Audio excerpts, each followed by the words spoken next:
Okay, we're going to have a quick look at a comparison between the Canon 500D, T1i, KissX3 to give it all its three stupid names, and the Canon EOS 60D.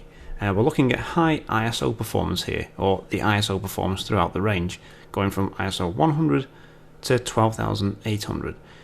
These images were lit with a 60-inch umbrella and a video light. All noise reduction, auto lighting optimizers and all that rubbish is turned off in both my cameras. Don't use it. And noise reduction in Lightroom is turned off as well. So we have in the red corner the 500D, and in the blue corner the 60D. Anyway, so ISO 100 first. Let's have a look at these two.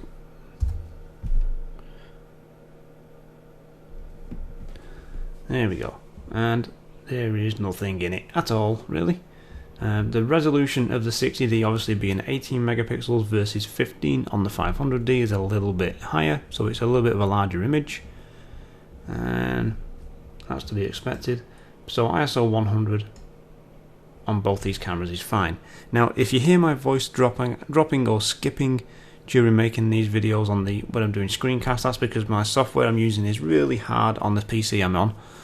So if any of you have got any suggestions on screen capture software that's a little bit more resource friendly for older machines, then let me know. We'll go over to the markers here and over here. Now I have made adjustments to these images only on the white balance for colour, because two different camera sensors render colour and render images in a different way. This is why I'm going to add a second 60D to the kit at some point, so I'm running two identical bodies. Just trying to match them, a bit of a nightmare. But ISO 100 on both looks great, as expected. Now, these images were shot using the Canon 35 f2 lens. I love that lens, one of my favourite lenses, in fact my favourite lens actually. So the field of view remains fairly consistent beyond slight changes in the height and shape of the camera bodies, maybe just cause the position of the lens to shift. And we'll go for ISO 200. Again, noise reduction and all that stuff's turned off. These are raw files from both cameras. No sharpening has been done or anything. This is just flat images straight into Lightroom. I shot them using the standard picture style on both cameras. Okay, same white balance setting, but because they're different, obviously it's different software, different processing engines in both the cameras, there is a slight difference. I've had to kind of tweak them to get them to match a little more closely than they were in terms of colour. So ISO 200, 500D on the left, 60D on the right. 60D is holding up better at ISO 200, okay, but they're both nice and clean really. No major problems at all in either.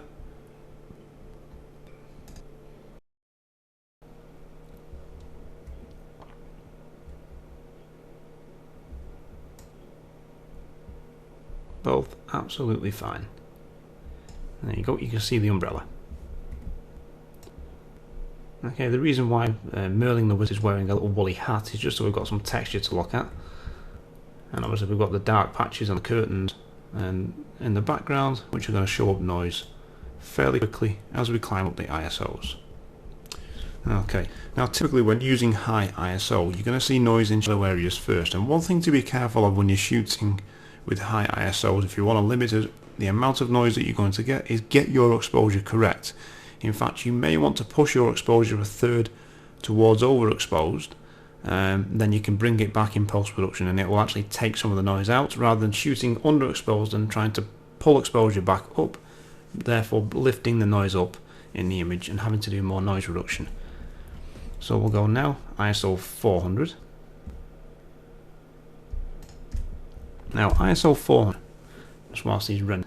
I'm trying to talk whilst these are popping up and rendering because it makes my voice skip.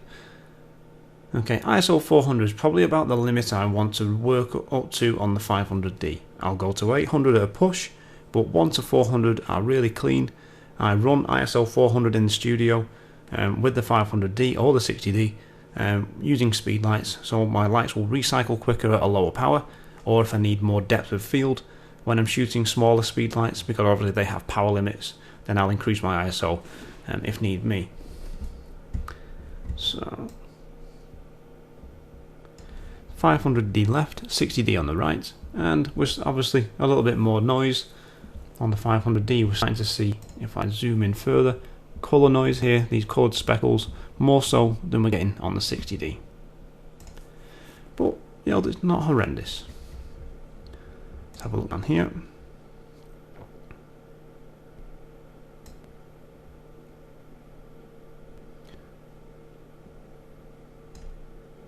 And we'll look at the markers.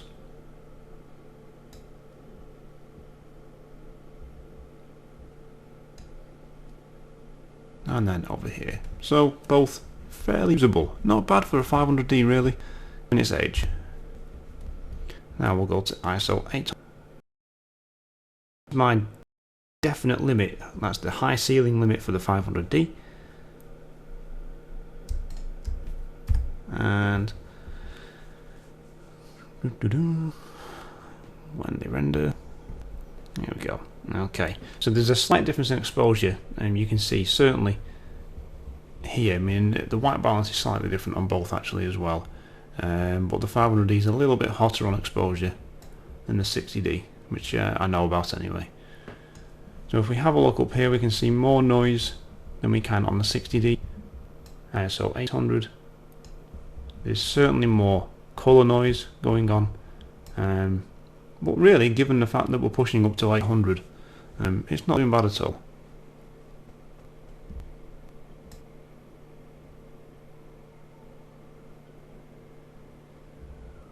So we'll have a look at the markers.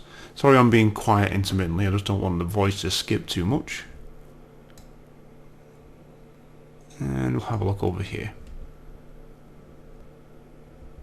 Okay, so we're losing detail as a result of the high ISO on parts on the 500D, where the 60D is holding up a little better in that respect. Now, the 60D file, I would say if I select ISO 400 and ISO 800, so we're looking at 400 on the 500D and 800 on the 60D. Confirm that. 60D, 800, 500D, 400, and they compare pretty close. So the 60D is around the stop, probably a little bit more than the stop, better ISO performance than the 500D. So that means if you're thinking, I don't want to go above 400, I don't want to go above 400, making an investment in a next generation body like the 60D will get you a stop ISO more, and sometimes that can make a big difference if you can say go to a faster lens, an f2.0, and a body that will do a jump in terms of high ISO. You know, that can possibly carry you further with your photography if you're shooting in low light situations, but let what you're shooting dictate where you go with gear purchases. So slow. Let's have a look at the Teddy. Okay, so they're pretty close.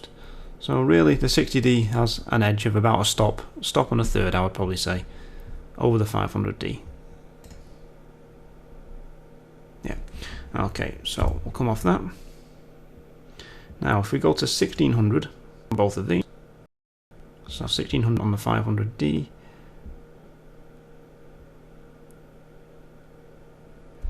oops, on that one, and 1600 on the 60D.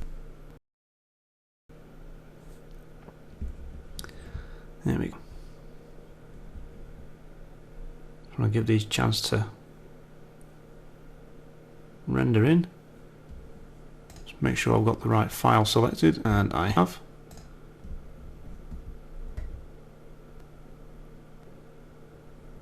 So this is the 500D left and the 60D on the right, ISO 1600.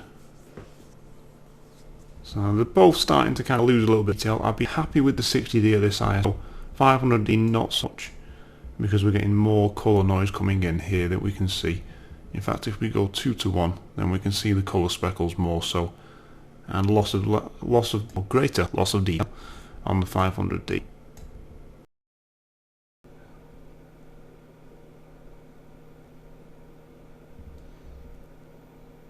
Okay, we'll have a look at the stapler area.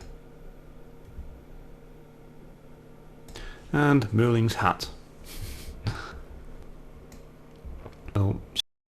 So far for me, my limit 100 to 400 500D, 800 at a push, and 100 to 800 on the 60D, 1600 at a push on that. So let's go to the big numbers. So 3000.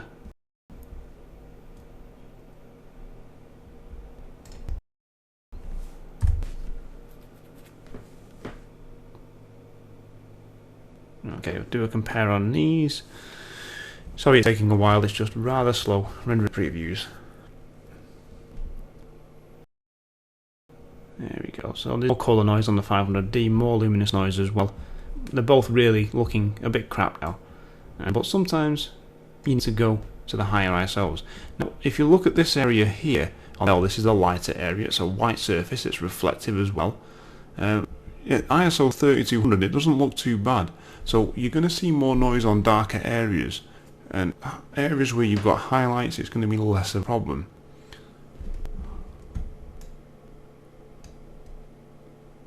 Now you can see this is looking quite soft now at high ISO, whereas we're retaining more detail on the 60D file. Looking a little bit sharper there. We are in detail on both of them at this high of ISO, but that's one of the compromises.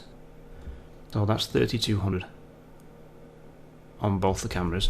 So we'll go now to 6400 and then to the big one, 12800.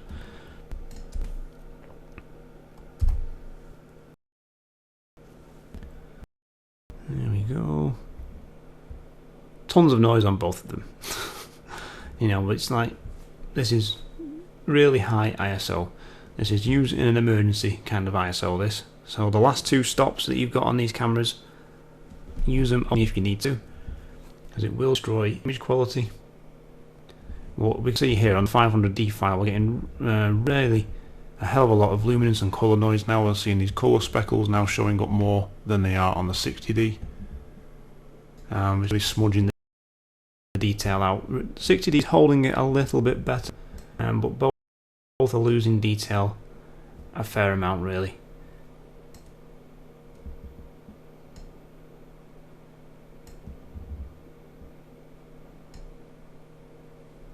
Tons of noise. Now that said, you can use noise reduction to improve the images. You know, so you could use noise reduction on a 6400 file to make it look like a 32, maybe a 1600 file. You're probably not going to want to print it too large because noise reduction does soften an image and lose detail. You know, so if you go for large prints, then you need to keep your ISO low to maintain image quality if you can do. There we go. We'll go to the last one. Although one thing I managed to do out of the 500D, I've shot at ISO 400 and I've printed it 18 by 12. It just looks great, not a problem at all. Look at that noise.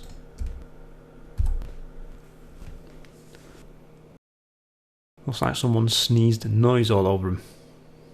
There we go.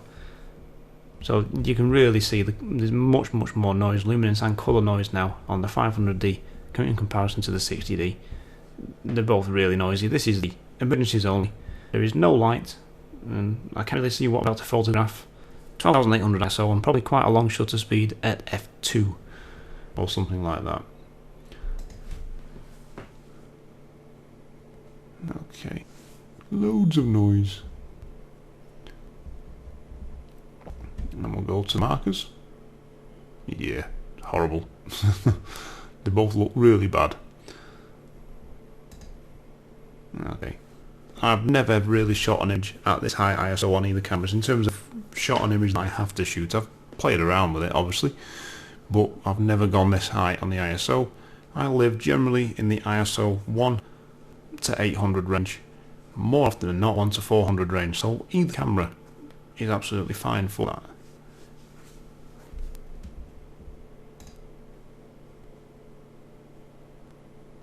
There we go. Okay, that's enough ISO. So, I mean, you can even see the noise at that. So, both fairly close. You know, the 60D has a stop and a third over the 500D to be expected. 3 or 4 years advancements in software and LED and new sensors and all that stuff. But the 500D doesn't do bad at all. Stick some comments below. Let me know what you guys shoot with and what your preferred ISOs are, or what's your limit that you would go to and why. Remember, when you're increasing your ISO, a lot of the time it's because you have to for a given situation. So you make compromises. I need to increase my ISO because my shutter speed is too slow. You have to do it. And generally noise doesn't show up in a print. If you printed a 6 before from either of these cameras at ISO 1600 or maybe 1300, you're not really going to see it. And 9x6 is going to be fine. As you go larger, yes, it may become more of an issue. Like I said, I've printed from the 500D AIM-by-12 at ISO 400 and it's absolutely fine, really clear, no problem at all. I probably could have shot that 800 and still got away with it, really. There we go. So a quick comparison between the 500D T1i and KissX3 and the 60D ISO performance. Sorry the video's on for a little bit long, it just takes forever on this machine, and hopefully the voice hasn't skipped too much because I've waited for the rendering previews. Don't forget to head over to newtophoto.com and the YouTube channel Newtophoto, which is called Newtophoto as well. That's another channel that I run, and I will catch you guys in the next video.